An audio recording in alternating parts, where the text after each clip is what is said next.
Tazama ufalme wa Mungu karibu, sasa umejiandaje? Dunia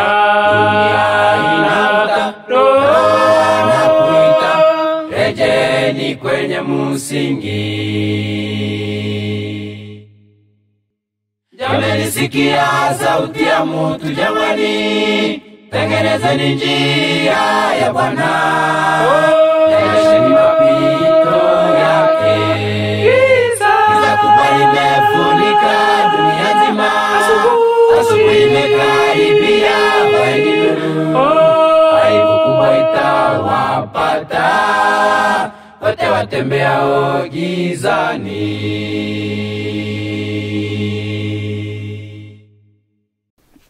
Wapendwa katika jina la Yesu, napenda niwasalimu tena katika asubuhi hii njema.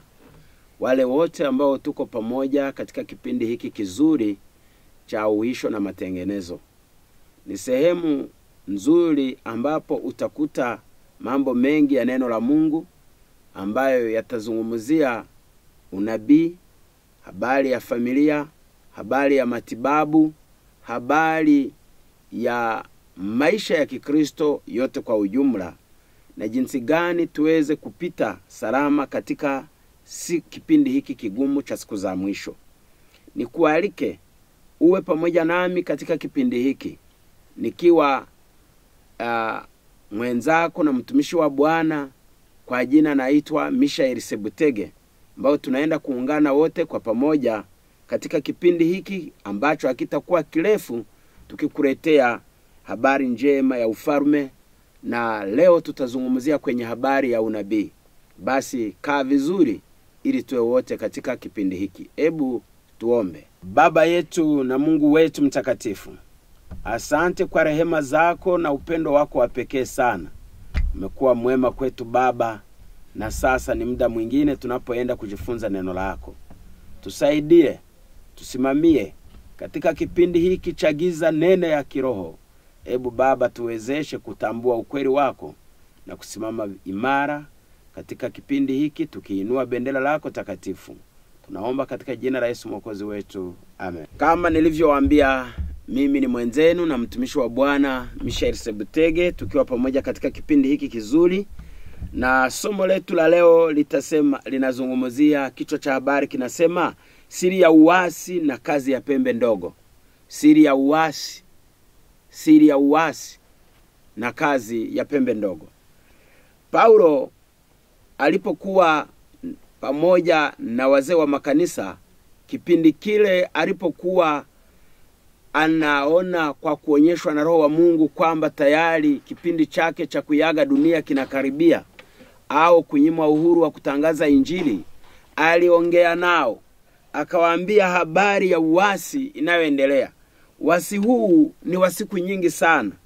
Uasi huu ulianzia kwa Shetani huko mbinguni, Lucifer, lakini kwa leo hatutaenda mbali hivyo, bali tutazungumzia ni jinsi gani siri ya uasi iliyojifunika joho la Kikristo ilivyoingia ndani ya kanisa na kuweza kugawa ulimwengu wa Kikristo katika makundi mawili, ambao kundi dogo sana ni wale wamchao Mungu na kuinua ukweli wake, na kundi kubwa lingine kabisa ni wale ambao wanamkiri Mungu, wanaikubali Biblia, wanakiri hata Yesu Kristo kama Mwokozi wao, lakini wakiwa kinyume kabisa na neno la Mungu. Ndio maana kwa siku ya leo tutazungumzia siri ya uasi na kazi ya pembe ndogo.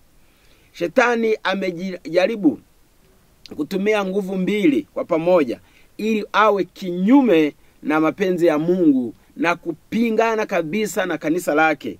Katika mambo hayo yanatuonyesha kwamba kwa upande wa sura ya Kikristo ametumia siri ya uasi ambayo tutafafanua. Kwa upande wa silaha za kidunia ametumia njia ya pembe ndogo, ambapo anaingia kama nguvu au kama utendaji wa kisiasa. Kwa hiyo tutaangalia mambo haya mawili kwa pamoja. Upande mmoja tutaangalia Ni jinsi gani pembe hii ndogo inafanya kazi kwa kuvunja na kuharibu amri za Mungu na watakatifu wa Mungu na kuwa kinyume cha yeye aliye juu. Tutaijua hiyo pembe na nini maana ya pembe, na pembe hiyo inatumikia wapi na inafanya kazi yake sehemu gani.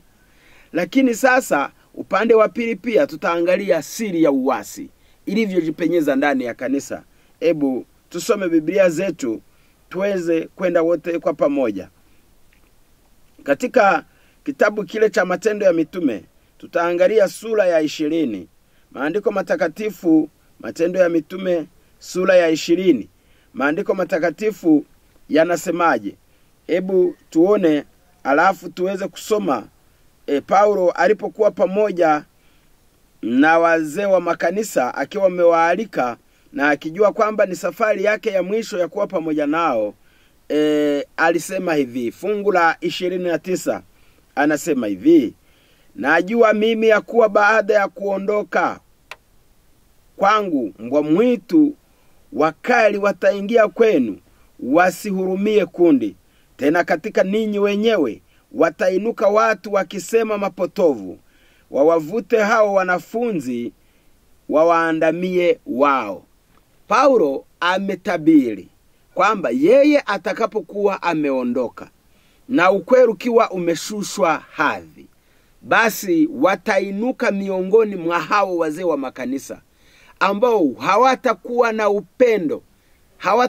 upendo na kundi, hawatajali kondoo, hawatajali neno la Mungu linasemaje, hawatajali wajibu wao. Wao watafanya kazi ya kuangamiza kundi, lakini si kuliangamiza tu, wataliangamiza kwanza kiroho, wataliondoa katika misingi ya imani, watalipeleka kuwa kinyume na Mungu wetu aliye juu, Bwana wa majeshi. Huu uasi ambao Paulo aliutabiri, Yesu naye alikuwa ameutaja katika Mathayo sura yake ya 24 fungu lile la 15. Pamesema hivi: basi hapo mtakapo liona chukizo la uharibifu lile lililonenwa na nabii Danieli limesimama katika patakatifu, asomaye na afahamu. Kuna vitu ambavyo hatutakiwi kupita hivi. Yesu amesema asomaye na afahamu, aelewe hili chukizo la uharibifu ambalo litasimama. Litakuwa ni chukizo la uharibifu, lakini linenwa pia na nabii Danieli. Litasimama patakatifu, libomoe matakatifu. Litabomoa matakatifu. Hili chukizo ni la namna gani?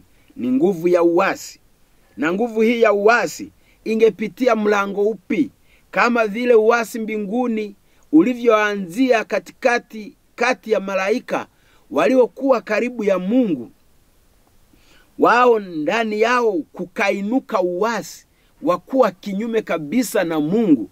Na ndivyo hivyo ndani ya kanisa imetabiriwa kwamba kungeinuka au kuliinuka au kungetokea uasi ambao tena hautahurumia kundi, utalalua na kuharibu. Tukisoma katika Biblia neno la Mungu linasemaje? Usione kwamba hili jambo ni la kuchezea, kwa sababu Yesu amesema ni chukizo la uharibifu, si la kujenga wala la kukarabati wala la kutenda vizuri, bali litakuwa ni la kuharibu, ni la uharibifu. Kwa kuharibu huku, hili chukizo la uharibifu lingeharibu mambo gani? Je, litaharibu majengo? Je, litaharibu majumba? Je, litaharibu mazao? Litaharibu nini? Litaharibu misingi ya imani. Litaharibu misingi ya imani ambayo katika kitabu cha Yuda sura ya 1 fungu la 3 pameandikwa hivi. Yuda anasema hivi. Anasema, wapenzi, nalipokuwa nikifanya bidii sana kuandikia habari ya wokovu ambao ni wetu sisi wote, naliona imenilazimu kuandikia ili niwaonye kwamba mwishindanie imani waliokabidhiwa watakatifu mara moja tu. Ipo imani ambayo watakatifu walikabidhiwa ni mara moja tu. Hii imani kutainuka, kwa nini ishindaniwe? Ni kwa sababu kuna nguvu inayotaka kuiangamiza hiyo imani. Imani hiyo ni ipi? Ndio imani hiyo iliandikwa katika kitabu cha Luka. Yesu alisema sura ya 18 fungu la 8, nawaambia atawapatia haki upesi, walakini atakapokuja Mwana wa Adamu, je, ataiona imani duniani? Ni imani gani ambayo Yesu alikuwa na mashaka kwamba je, atakapokuja kweli ataikuta hii imani? Inatakiwa tuijue hiyo imani ambayo ilikabidhiwa watakatifu mara moja tu. Si kwamba inazalishwa, si kwamba inakuwa expired, kwamba inapitwa na wakati alafu inakarabatiwa nyingine mpya. Hapana, ni imani ambayo ilikuwepo, na Paulo ndiye aliona kwamba miongoni mwa wazee au miongoni mwa viongozi watatokea watakao kuwa kinyume cha hiyo. Hii imani iko hivi katika kitabu ni imani gani? Nitaizungumza kwa machache sana. Imani hii ni ile imani ambayo Kristo aliileta duniani. Ni ile imani ambayo Yesu aliileta duniani. Imani hiyo ameizungumza kwa machache alipokuwa akipingana na shetani au akikabiliana na majaribu. Kila jaribu Yesu alitumia imeandikwa. Kila jambo alitumia imeandikwa. Kwanza, msingi wa kwanza kabisa ambao shetani amekusudia kuubomoa ni imeandikwa. Kwa sababu ndani ya maandiko matakatifu katika kitabu cha Methali sura ya 1 fungu la 30, hawakukubali mashauri yangu wala wakayadharau maonyo yangu. Mungu anaweka maonyo yake, na watu kuokoka kwao na kupona kwao ni kujali maonyo. Katika Methali sura ile ya 13 fungu la 18 panaandika, mwana mwenye hekima husikia mausia ya babaye, bali mwenye dharau hasikilizi maonyo. Maneno yanaendelea yanasema, Methali 15:33, akataye maonyo huidharau nafsi yake mwenyewe, bali yeye asikilizaye lawama hujipatia ufahamu. Mtu akikataa maonyo amechagua kuangamia. Nataka nisome fungu moja hapa. Sura ya 29 fungu la 15. Kumcha Bwana ni maonyo ya hekima, na kabla ya heshima hutangulia unyenyekevu. Mimi napotaka ni hapo juu. Kumcha Bwana ni maonyo ya hekima. Kwa hiyo maonyo yalitolewa ili watu wajue kwamba maonyo haya lazima wayafanyie kazi na wayajali. Uasi huu uliokuwa umetabiriwa na Paulo aliurudia tena katika kitabu cha Wathesalonike wa pili sura ya 2 fungu la 3. Mtu awaye yote asiwadanganye kwa njia yoyote, maana haiji usipokuja kwanza ule ukengeufu, akafunuliwa yule mtu wa kuasi, mwana wa uharibifu, yule mpingamizi ajiinuaye nafsi yake juu ya kila kiitwacho Mungu ama kuabudiwa, hata yeye mwenyewe kuketi katika hekalu la mbinguni, akijionyesha nafsi yake kana kwamba yeye ndiye Mungu. Je, hamkumbuki ya kuwa wakati nilipokuwapo pamoja nanyi naliwaambia hayo? Na sasa lizuilalo mwalijua, yule apataye kufunuliwa wakati wake. Maana ile siri ya kuasi hivi sasa inatenda kazi, lakini yuko azuiaye sasa hata atakapoondolewa. Hapo ndipo atakapofunuliwa yule asi, ambaye Bwana Yesu atamuua kwa pumzi ya kinywa chake, na kumwangamiza kwa ufunuo wa kuwapo kwake. Yule ambaye kuja kwake ni kwa mfano wa kutenda kwake Shetani, kwa uwezo wote na kwa ishara na ajabu za uongo, na katika madanganyo yote ya uzalimu kwa hao wanaopotea, kwa sababu hawakukubali kuipenda ile kweli wapate kuokolewa.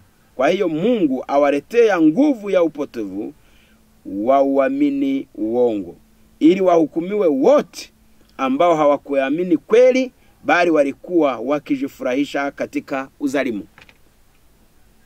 Imani watakatifu waliopewa mara moja ni imani ambayo ilikuwa imesimama juu ya msingi wa mitume na manabii, Yesu Kristo akiwa ndiye jiwe la pembeni.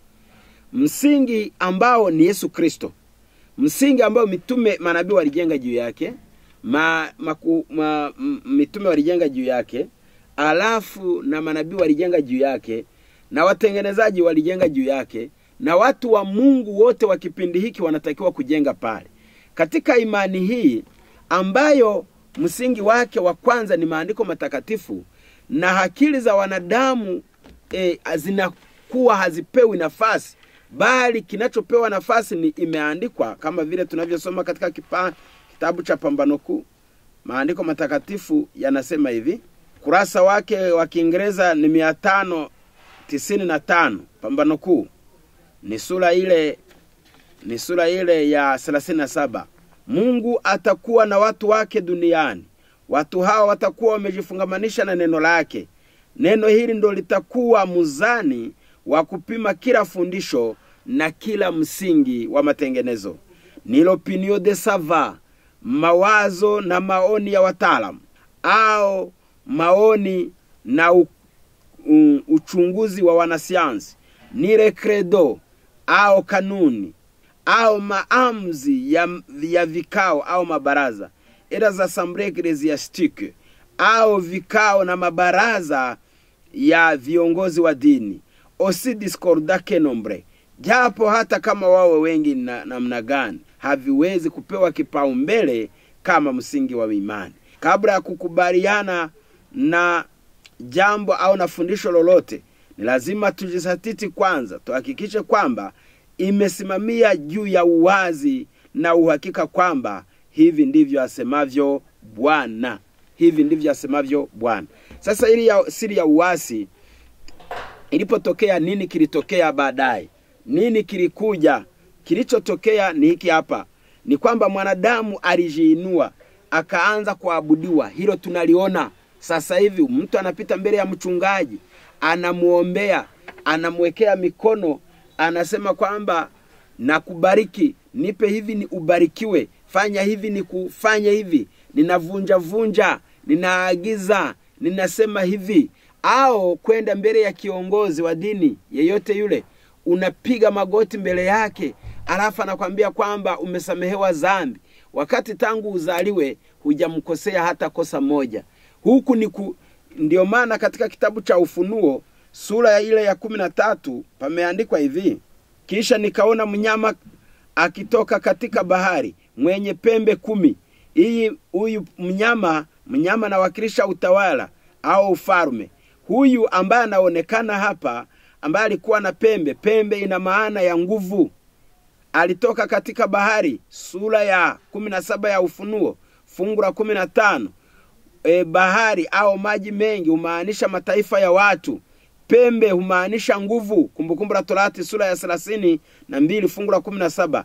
Na vichwa 7, vichwa pia nayo ni inchi au utawala. Na juu ya pembe zake ana vilemba 10. Vilemba hivi ambavyo vipo juu ya pembe vinamaanisha taji za utawala. Na juu ya vichwa vyake majina ya makufuru. Juu ya vichwa vyake ni mataifa yaliyohusika namna ya kuwa kinyume cha Mungu, kukufuru. Kukufuru maana yake ni kujitwika majina ya Mungu, kujiita Baba Mtakatifu, kujiita mwenye uwezo, kujiita mtakatifu, kujiita sijui nani. Kwa sababu hayo ndiyo majina. Anasema yule mnyama niliyemuona alikuwa mfano wa chui, na miguu yake ilikuwa kama miguu ya dubu, na kinywa chake kama kinywa cha simba. Yule joka akampa nguvu zake na kiti chake cha enzi na uwezo mwingi. Huyu mnyama ambaye anazungumzwa tumeona kwamba ni utawala, lakini pia alikuwa na mfano wa chui. Chui katika Danieli sura ya 7 inamaanisha ufalme wa Wayunani, na miguu yake kama miguu ya dubu. Dubu inawakilisha ufalme wa Wamedi na Waajemi. Kinywa chake kama kinywa cha simba. Simba inamaanisha ufalme wa Wakarudaya au wa Babeli. Yule joka akampa nguvu zake. Joka huyu ambaye anaenda kugawa ni nani? Joka huyu ambaye anampa huyu mnyama, ambaye ana sura zote za wanyama waliotangulia, anamaanisha utawala wa Kirumi ya kipagani. Sasa utawala wa Kirumi wa kipagani ulimkabidhi nani utawala?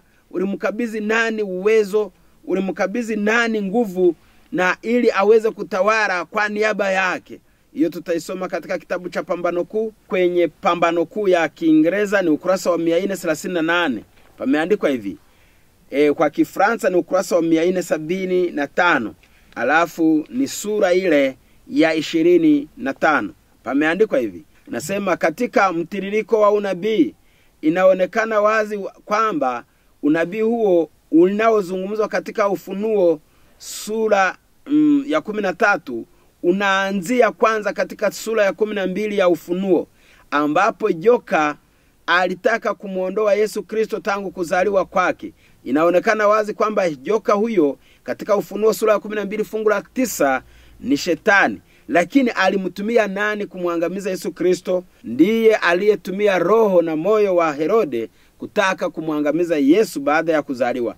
Hivyo empire au ufalme wa Kirumi ambao upagani ulikuwa ndiyo dini ya kiutawala au ya serikali, ilikuwa chombo kitiifu cha Shetani kilikuwa chombo maalum cha Shetani katika vita yake dhidi ya Kristo na watu wake wakati zama za Ukristo zilipoanza, wakati muhula wa Ukristo ulipoanza. Kama joka anawakilisha Shetani, lakini kwa upande mwingine wa pili anawakilisha ufalme wa Kirumi ya kipagani.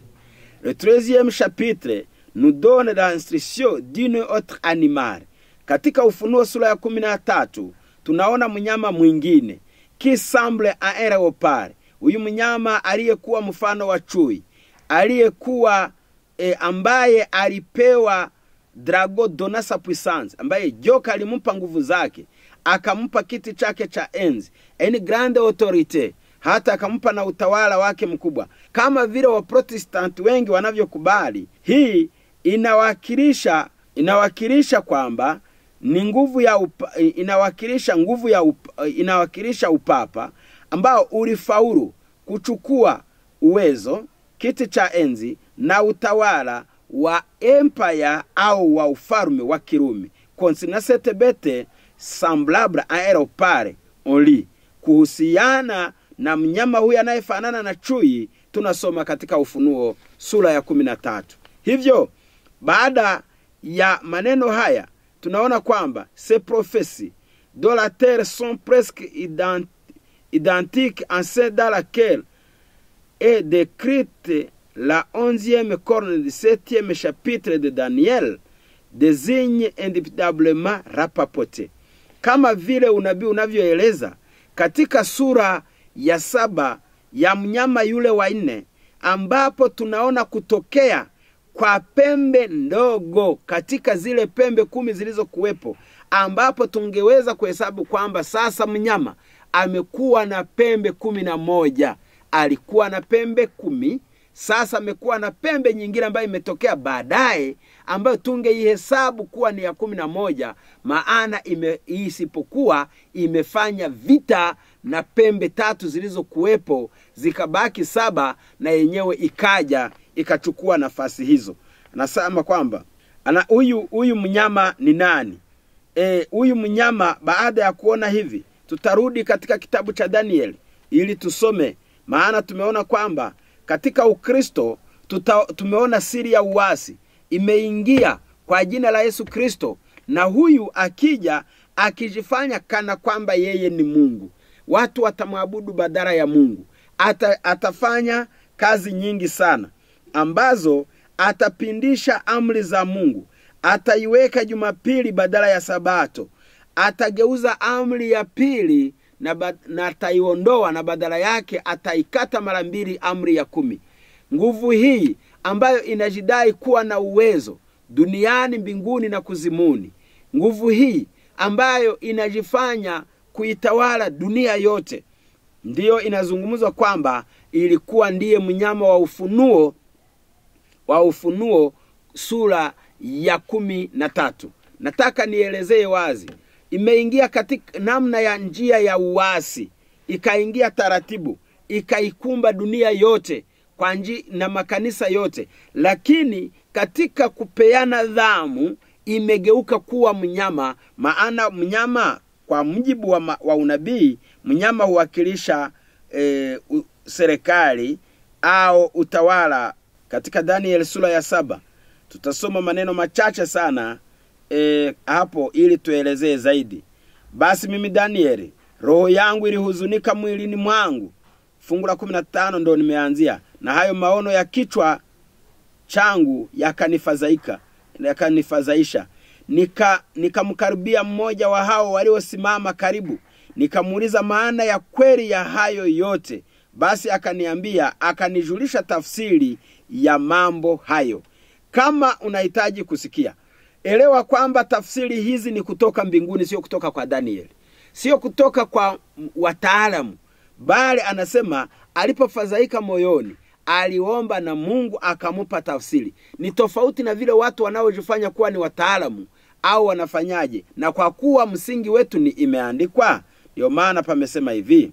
Tafsiri ndo hii hapa. Wanyama hao wakubwa walio 4 ni wafalme 4 watakaotokea duniani. Tayari wanyama ni maana ya ufalme, lakini watakatifu wake aliye juu wataupokea ufalme na kuumiliki huo ufalme milele, namu hata milele na milele. Hii ni njozi au ni tafsiri ya mwisho wa hii dunia, kwamba watu wa Mungu baadaye dunia itaangamia, wataurithi uzima wa milele na wataimiliki dunia katika ulimwengu mpya. Kisha nalitaka kujua maana ya yule mnyama wa 4 aliyekuwa mbali na wenziwe wote, mwenye kutisha sana. Ni ufalme wa 4. Ufalme wa kwanza ni wa Babeli, ulitolewa na ufalme wa Wamedi na Waajemi.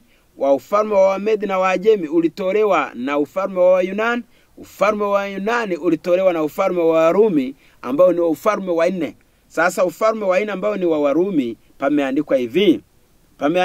Kisha nalitaka kujua maana ya yule mnyama wa 4 aliyekuwa mbali na wenziwe wote, mwenye kutisha sana, ambaye meno yake yalikuwa ya chuma na makucho yake ya shaba, aliyekula na kuvunja vipande na kuyakanyaga mabaki kwa miguu yake. Na habari za zile pembe 10 nilizokuwa kichwani mwake, na ile pembe nyingine iliyozuka, ambayo mbele yake zilianguka pembe 3, yaani pembe ile yenye macho na kanwa lililo nena makuu, ambayo kuonekana kwake kulikuwa hodari kuliko wenzake.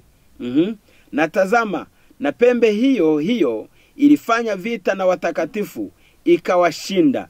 Hata akaja huyo mzee wa siku, nao watakatifu wake aliye juu wakapewa hukumu na majira ya kawaida watakatifu wa umiliki ufalme. 23. Akanena hivi huyo mnyama wa 4, akanena hivi, tafsiri kutoka mbinguni. Huyo mnyama wa 4 atakuwa ni ufalme wa 4 juu ya dunia, utakao kuwa mbali na falme zile zote, nao utakula dunia yote na kuikanyaga na kuvunja vipande. Na habari za zile pembe 10, katika ufalme huo wataondoka wafalme 10, na mwingine ataondoka baada ya hao, naye atakuwa mbali na hao wa kwanza, naye atawashusha wafalme 3, naye atanena maneno kinyume chake aliye juu, naye atawazoofisha watakatifu wake aliye juu, naye ataazimu kubadili majira na sheria, nao watakuwa mikononi mwake kwa wakati na nyakati na nusu wakati. Nataka nieleze kwa machache katika hii siri iliyozungumzwa, mchakato ulioendeshwa katika ufalme wa Warumi.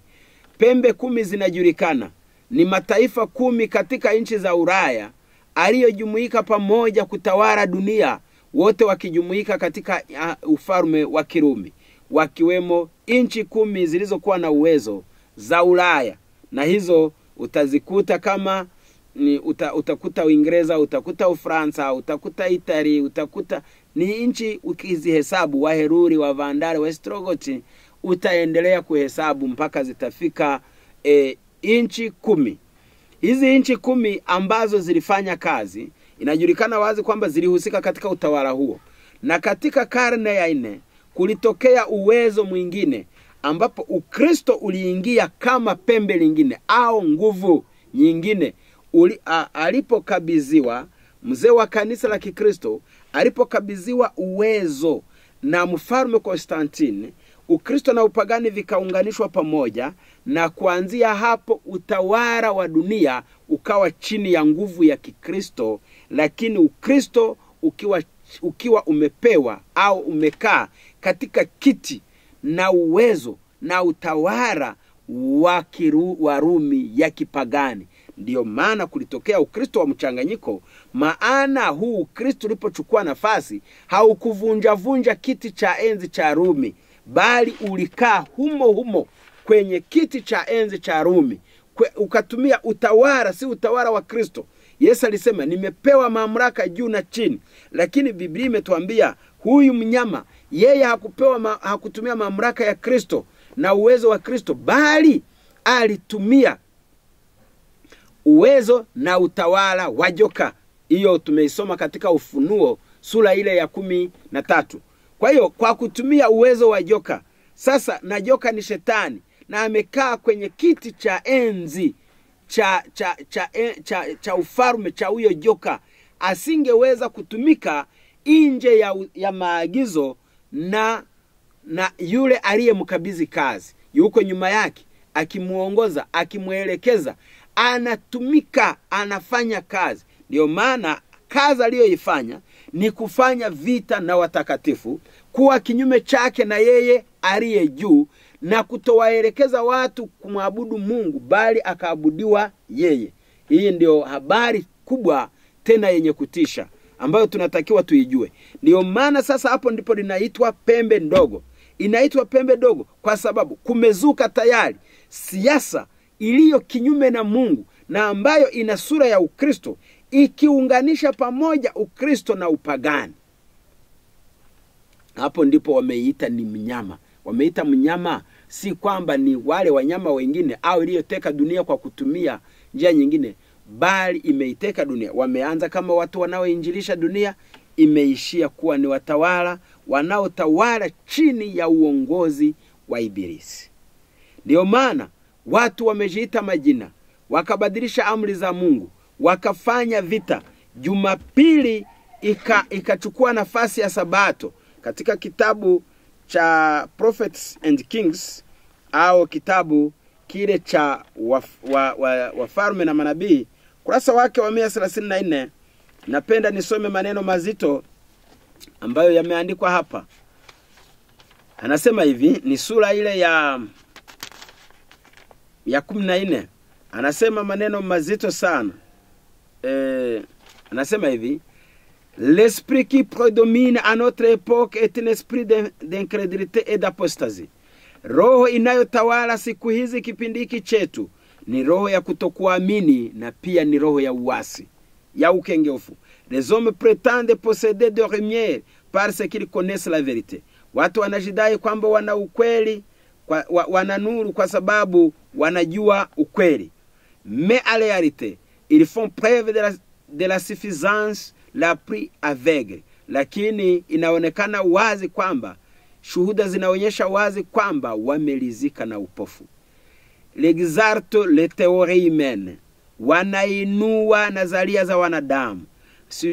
et substitue à Dieu et sa loi. Wanamuondoa Mungu na sheria zake nafasi yao. Satan incite les hommes à la désobéissance. Shetani anawasihi wanadamu wawe waasi kwa Mungu. Les assurés qui trouveront ainsi la liberté et l'indépendance, ce qui les rendent semblables à de Dieu. Shetani anawaambia kwamba kumtumikia Mungu ni utumwa. Kwa hiyo anawaambia wawe huru, wajitawale, wawe kama miungu. On constate de plus en plus un esprit d'opposition à la parole infaillible de Dieu. Tunakutana kila siku na mawazo yanayokuwa tayari kupingana kabisa na kukinzana vita iliyo waziwazi zidi ya neno lisiloshindwa la Mungu. Est une sorte d'idolâtrie de la sagesse humaine que l'on place au-dessous de la révélation divine. Huko ni kuabudu Mungu akili ya wanadamu. Sasa hivi akili ya wanadamu imegeuka Mungu, wanaiabudu kwa sababu maoni ya watu yamepewa kipaumbele. Maoni ya watu wanayajali tofauti na kujali kila ambacho Mungu wa mbinguni amekiagiza. Neno la Mungu linasema, en se conformant aux coutumes et aux influences du monde, les hommes ont resté envahis leur esprit par les ténèbres et la confusion. Kwa sababu watu wamekubali kuambatana na mira na mvuto wa ulimwengu, watu wameingiwa na roho ya giza, wameingiwa na roho ya machafuko. Si bien qu'il semble avoir perdu toute possibilité de discerner la lumière des ténèbres. Ijapokuwa watu wa kipindi hiki utazani wamepofuka, wameondolewa na uwezo wote wa kutenganisha nuru na giza, ukweli na uongo, kiasi kwamba hata ufundishe namna gani watu wamekuwa vipofu. Ni vigumu kwa watu wa siku hizi kutenganisha nuru na giza, nuru na giza, kutenganisha ukweli na uongo. Watu wamekuwa vipofu, hawajui wala hawaelewi. Kila kitu wenyewe wanakiona ni kawaida. Waoane kawaida. Tujifunze, ukiwa kiongozi usiowe, sawa, haina shida. Chukua rozari, unaanza kugusa 1, 2, 3, wanakuwa fundisha. Badala kupiga magoti mbele ya Mungu, tujifunze tufanyeje. Wewe unaona haina shida. Wanakupa rozari, sawa. Mwaga maji kwenye kaburi unapozika, sawa. Ufanya hivi, mwandamo wa mwezi wa abudu, sawa. Waabudu watakatifu, sawa. Yani watu wa siku hizi kila kitu mtu anakuambia leta mali yako, uza ulivyo navyo, weka kwenye tenga, kila kitu utabarikiwa, utakuta mibaraka nyumbani, wakati vile vyote ambavyo vingekusaidia umekuja navyo kaweka humu. Unasema sawa, kila kitu ni sawa. Watu wa siku hizi wanastahili kuongozwa na nani? Nani anayewafaa? Kwa sababu akili yao wameiachia katika giza totoro, na kiasi kwamba watu wamegubikwa na giza mpaka hawana uwezo wa kutenganisha nuru na giza. Nuru ni neno la Mungu, giza ni mapokeo. Hawana uwezo hata wa kutofautisha huu ni ukweli wa neno la Mungu, huu ni uongo. Ils sont éloignés du droit chemin au point de considérer l'opinion de quelques philosophes comme étant plus importante que la vérité de la Bible. Anasema wametengana na njia ya kweli kiasi kwamba mawazo ya watu wataalamu watu wa filosofia, watu wataalamu wanawaona kana kwamba wana akili ya msingi na nzuri sana ambayo inazidi hata ukweli wa Biblia. Mtu anakuambia mimi nimesoma teolojia, nimesoma kuanzia somo hapa na hapa mpaka wapi, mimi nimesoma Ulaya, nimesoma Marekani, sijui nimesoma chuo cha wapi, nimejifunza katika shule fulani, seminari hii na hii. Anakuonyesha vyeti kutoka wapi, vilivyosainiwa na nani? Si ni mwanadamu? mwenzake, halafu muasi wa amri za Mungu, angemfundishaje sheria za Mungu? Na wewe umejiachia hivyo. Lakini jamani, wakati mwingine akili za mtu zinatakiwa na zenyewe kujitetea, kwa sababu namshukuru Mungu ambaye hakutuumba kwa njia ya kuwa kama mashini au ya kuwa kama kitu kinachoongozwa na remote, bali kila mwanadamu ana nafasi ya kuchukua maamuzi yeye mwenyewe. Les promesses de la parole de Dieu se menacent contre la désobéissance et l'idolâtrie, paraissent impuissance à toucher le cœur. Ahadi za Mungu se menace contre la désobéissance. Ahadi za neno la Mungu linaonewa, zinashambuliwa na kutotii au na kuabudu miungu ambako kunaonekana sehemu zote, kiasi kwamba hata ahadi za Mungu nzuri uzizungumze namna gani haziwezi kugusa mioyo. Une fois semblable à celle de Paul, de Pierre et Jean, leur paraît périmé, mystique, indigne de l'intelligence des penseurs modernes. Imani kama ya Paulo, imani kama ya Petro, imani kama ya Yohana inaonekana kama iliyopitwa na wakati. Biblia imetuambia kwamba tumejengwa juu ya msingi wa mitume na manabii, na msingi huo ni Yesu Kristo. Na sasa hiyo ndiyo imani ambayo watu wa Mungu wangetakiwa kuifanyia kazi katika maisha yao ya kila siku, na kuifanyia kazi ni kuenenda katika imani hiyo. Lakini wanadamu wakoje? Wanadamu wako namna gani mpaka wanaiona kwamba ni imani ambayo haitakiwi kuwaongoza tena watu wa kipindi hiki, kwamba wao ni wasomi? Ukisema kwamba hilo jambo walifanyie kazi ni kama unawaonea. Watu wengine wanaiona Biblia kama kitabu ambacho kinawaweka katika utumwa, na kwamba wanahitaji muongozo mwingine kutoka kwenye akili yao iwasaidie. Wanasema kwamba wanatumia kauli nzito hapa ambayo inatisha. Wanaiona imani ya Paulo, imani ya Petro, imani ya Yohana kama kitu kilichopitwa na wakati, kitu kisichoeleweka, kitu ambacho hakiendane na fikra na mawazo ya leo. Ni maneno ya kutisha, ni maneno ya kutisha. Kwa hiyo lazima watu wa Mungu tujue nini cha kufanya, na tujue ni namna gani tunavyoweza kukabiliana na huu uasi. Tumeona kwamba kazi hii wenye ukurasa wake wa 137 nitasoma kidogo sana. Maandiko matakatifu yanasema, tukiwa tunaelekea mwisho, katika kutawanyika kwa Ukristo, adui mkuu wa furaha ya mwanadamu ameigeuza amri ya 4 kuwa uwanja wa mapambano. Satan déclare, shetani amesema, je me poserai au dessein de Dieu, nitapingana na mipango ya Mungu. Je dirai mes sujets à ne pas tenir compte du mémorial du Seigneur, nitawafanya watu wangu kutokumbuka siku ya uumbaji wa Mungu, au siku inayosema kumbukumbu la Mungu, ikumbuke siku ya Sabato. Ambayo ndio amri pekee inayosema kwamba Mungu ni muumba wa mbingu na nchi na bahari na vyote vilivyomo. Hakuna amri nyingine. Na hiyo ndio anataka kuitoa. Ni kama barua isiyokuwa na saini. Dunia ibaki hivyo. Haina muumba, kana kwamba imetokea sijui wapi, wamelala wakashtukia, hii hapa ipo.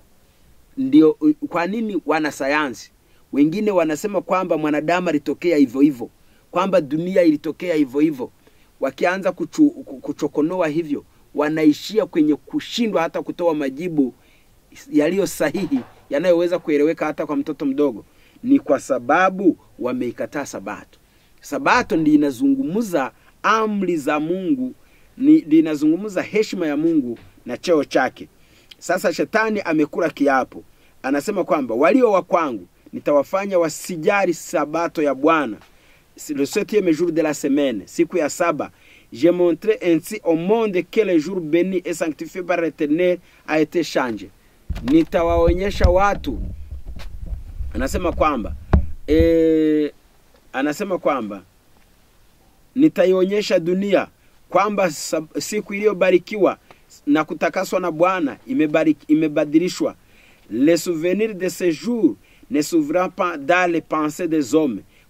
Kumbukumbu na kuikumbuka sabato au kukumbuka siku hiyo nitahakikisha nimevifuta katika akili za wanadamu. J'effacerai de leur mémoire.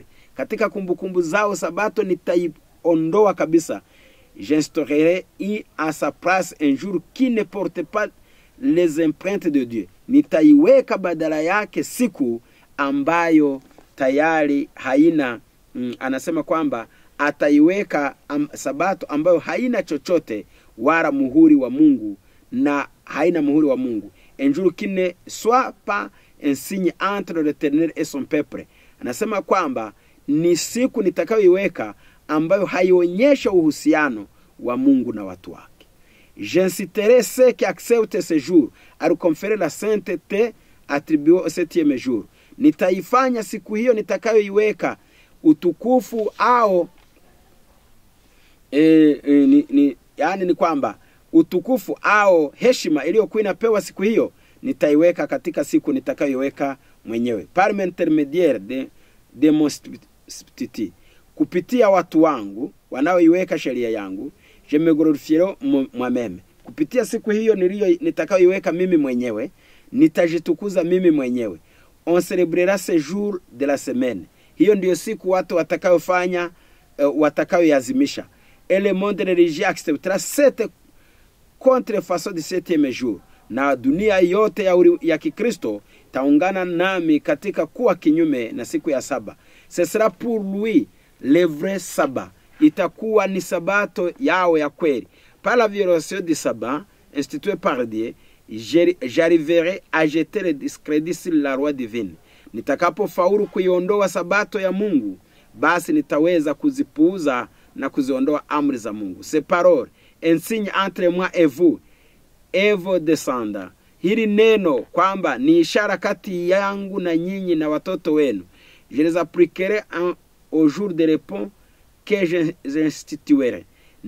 Utukufu huo nitauweka juu ya siku nitakayoiweka mimi mwenyewe. Entiri nive m'appartiendra. Ulimwengu utakuwa chini yangu, utakuwa wa kwangu. Je serai le chef de la terre. Nitakuwa kiongozi wa dunia. Le prince de ce monde, mkuu wa ulimwengu huu. J'aurai un terre emprise sur les esprits, que le sabbat deviendra un sujet de mépris tout particulièrement. Alafu j'aurai une terre emprise sur les esprits. Nitafanya akili za watu ziweze kuipuuzia sabato, hasa sabato peke yake.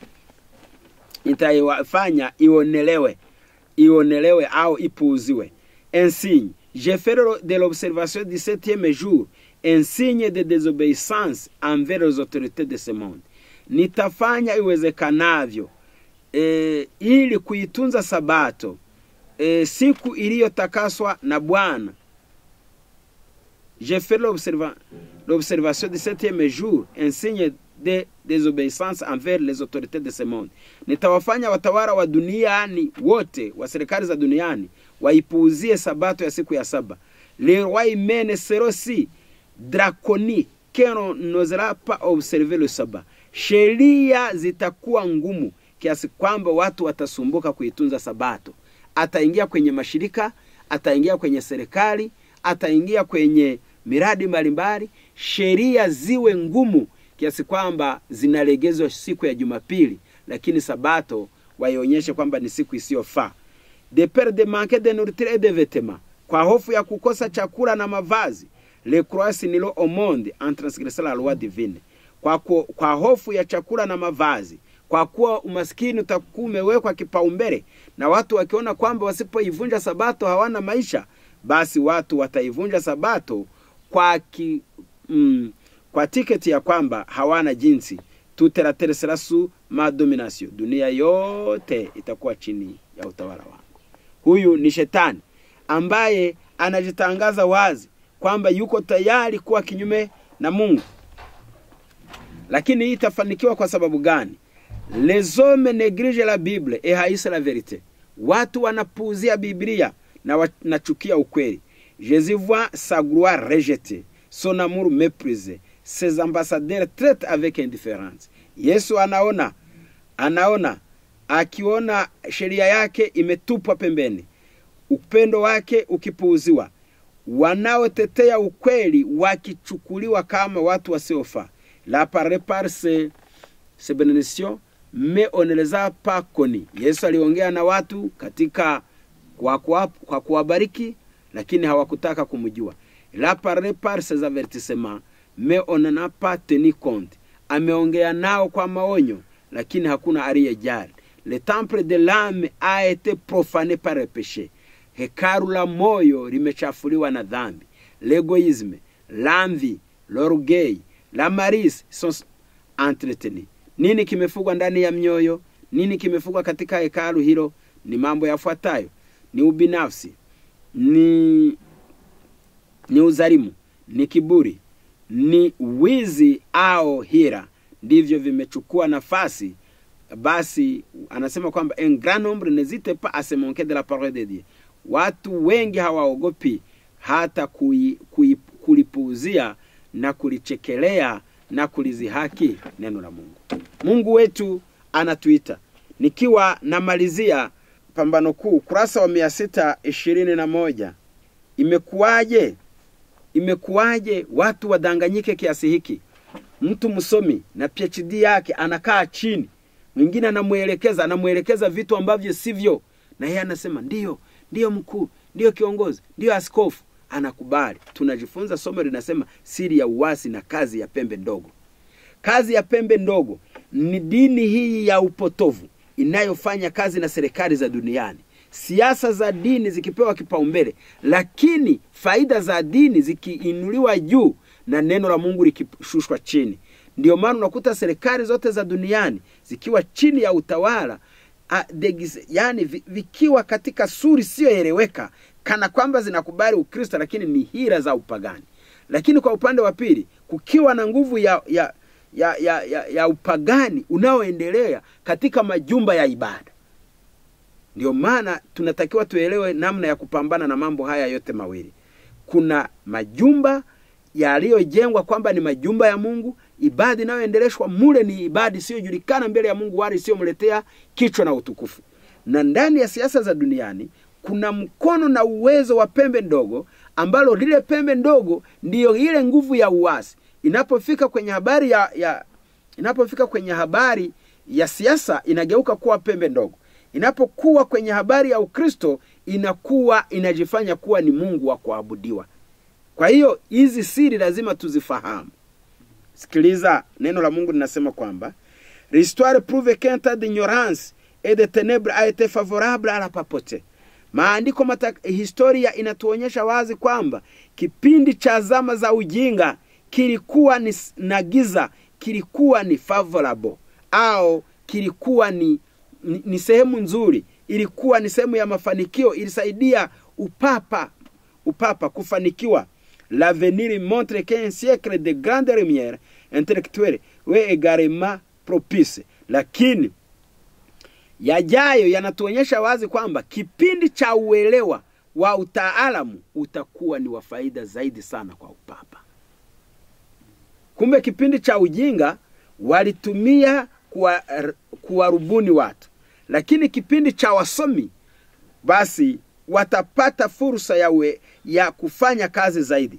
Dans les siècles passés, alors que le monde n'avait pas accès à la parole de Dieu, des milliers tombaient dans les pièges de Rome, faute d'avoir les filets tendus sur leurs pas.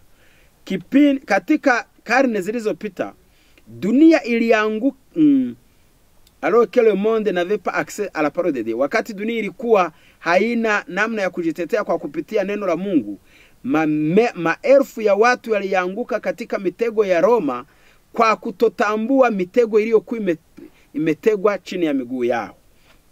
De nos jours, beaucoup de gens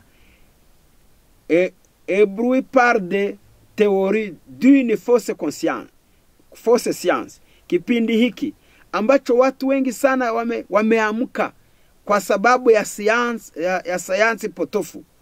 Ne discerne pas les pièges et ils tombent aussi aisément que s'ils étaient aveugles. Sayansi imekuwa chombo cha shetani, lakini sio sayansi zote, lakini ipo sehemu ya sayansi. Napokuja kwenye habari ya ibada na habari ya kuabudu, watu wasomi wanaanguka katika mitego ya shetani kana kwamba ni vipofu. Anasema, Dieu veut que nous considérions nos facultés intellectuelles comme un don. Dieu veut que nous considérions nos facultés intellectuelles comme un don de notre Créateur et que nous les mettions au service de la vérité et de la justice. Mungu anahitaji kwamba tuone kwamba utaalamu wa akili zetu ni kipawa kutoka kwa Mungu, na kwa Mungu wetu, muumba wetu, na tuweze kuviweka katika kazi ya ukweli na haki. Menos que son rivre à l'orgueil et à l'ambition, lakini mtu anapojiachia katika kiburi na tamaa mbaya, que l'on met cette théorie en dessous de la parole de Dieu, na pale ambapo nazaria za mtu anazifanya kuwa juu ya neno la Mungu, l'intelligence peut faire primaire encore que l'ignorance. Uhakili na ujuzi vinaweza kusababisha mabaya zaidi ya ujinga.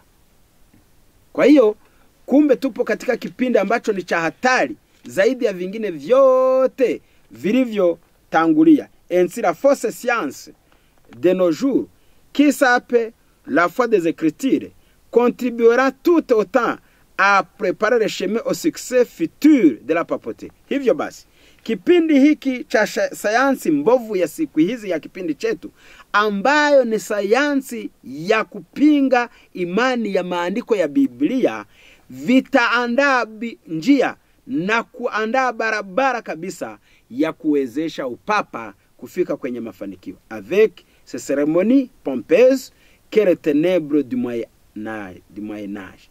Anasema kwamba hata na ibada zake zenye mapambo ambavyo vitakuwa kwa kiwango kile kile kama kipindi cha au zaidi kabisa ya kipindi cha zama za giza. Siwezi kuendelea zaidi ya hapa. Ni kuachie ndugu mpendwa, uendelee, tushirikiane pamoja kuelewa siri ya uasi na kazi ya pembe ndogo. Mungu atubariki sana. Tunapoendelea kuchokonoa na kujifunza unabii huu, hautakiwi kuwategemea wasomi. Tegemea neno la Mungu. Wakati umewadia ili tuweze kuijua kweli. Kwa kumalizia, sikiliza vizuri sana. Dunia tutakapokuja na part 2 au na sehemu ya pili, tutazungumzia baada ya dunia yote kukubaliana na hii hali, nini kitakachotokea ulimwenguni. Hii itakuja ikiwa ni part 2. Kwa hiyo leo tumejaribu kuzungumzia habari siri ya uasi na kazi ya pembe ndogo. Vitafanya kazi ambayo kwa Kifaransa tunaita détrôner la gloire de Dieu dans la cœur humaine. Vitaondoa au kuondoa enzi ya Mungu. Enzi ya Mungu, ya utukufu wa Mungu katika moyo wa mwanadamu. Nataka nisome neno fupi ambalo ninamalizia. Tunamalizia kwenye Isaya. Muda umewadia ili watu wa Mungu waweze kumpa jenga mahali palipo bomoka, waweze kuirudia misingi ya imani, ili tuweze kuinua bendera ya Bwana Yesu aje twende mbinguni. Napenda nisome Isaya 35 fungu la 8, na ndio mwisho wa kipindi chetu.